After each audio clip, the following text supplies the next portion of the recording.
E aí, pessoal? Hoje a gente vai desvendar juntos uma das operações mais importantes e presentes no nosso dia a dia, a adição. Pode até parecer uma coisa básica, mas olha, dominar a arte de somar abre muitas portas para a gente entender o mundo de um jeito bem mais claro. Para a gente começar, queria propor uma reflexão bem rápida. Pare e pense um pouquinho no seu dia até agora. Em que momento os números, as contas apareceram? Às vezes é de um jeito tão natural que a gente nem se dá conta. Pois é, pode ter sido na hora de somar o valor das compras no supermercado, ou quando a gente está contando quantos ovos ainda tem na caixa, até para calcular o tempo que a gente leva para chegar em algum lugar. A adição está literalmente em toda parte. Então, o nosso papo hoje vai seguir essa ordem aqui, ó. Primeiro, a gente vai entender o que é adição. Depois, vamos ver como fazer a conta sem esquecer do famoso vai um.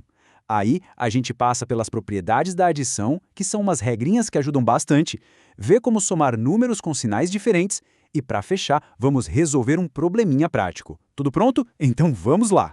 Ok, vamos começar do comecinho mesmo. Afinal, o que é a adição? Ela é a base, o ponto de partida de quase toda a matemática que a gente usa por aí. De forma bem direta, a adição é simplesmente o ato de juntar, de reunir ou acrescentar quantidades. Sabe quando a gente quer saber o total de alguma coisa? É a adição que a gente usa. E o símbolo que representa essa operação é o mais, que a gente lê como mais. E olha, a linguagem da matemática aqui é bem tranquila.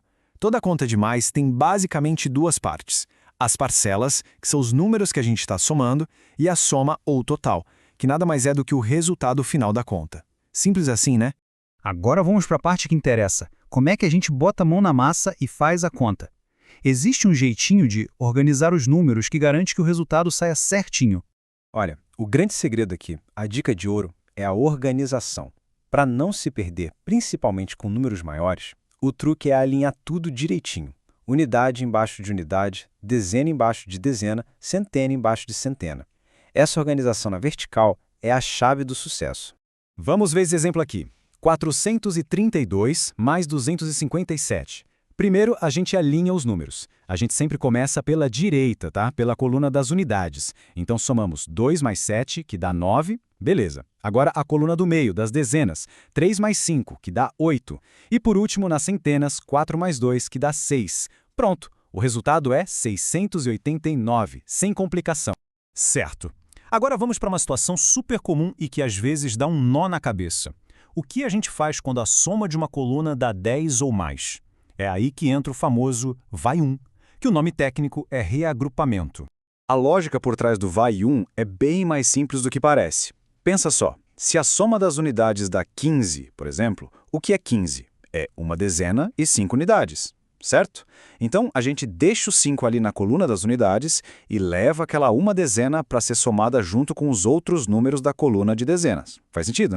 Esse slide aqui mostra o processo certinho. Olha só, na conta 85 mais 47. A gente começa pelas unidades. 5 mais 7 dá 12.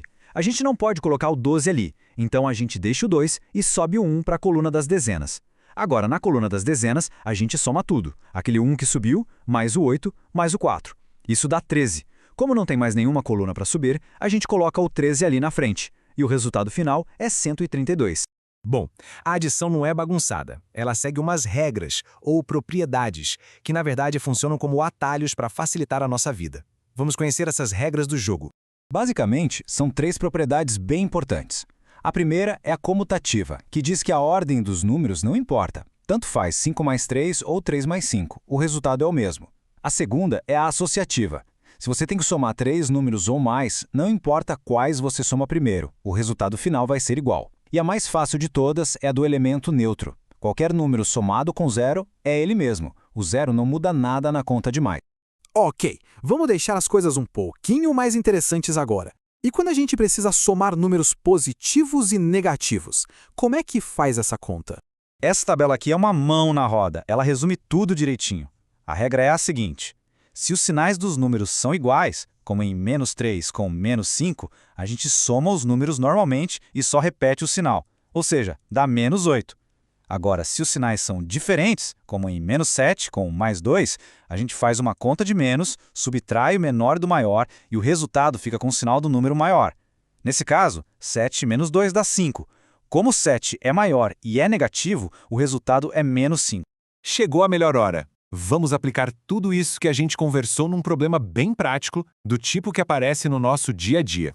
Imagina a situação. A Carita leu 26 páginas de um livro de manhã. Depois, à tarde, ela leu mais 34 páginas.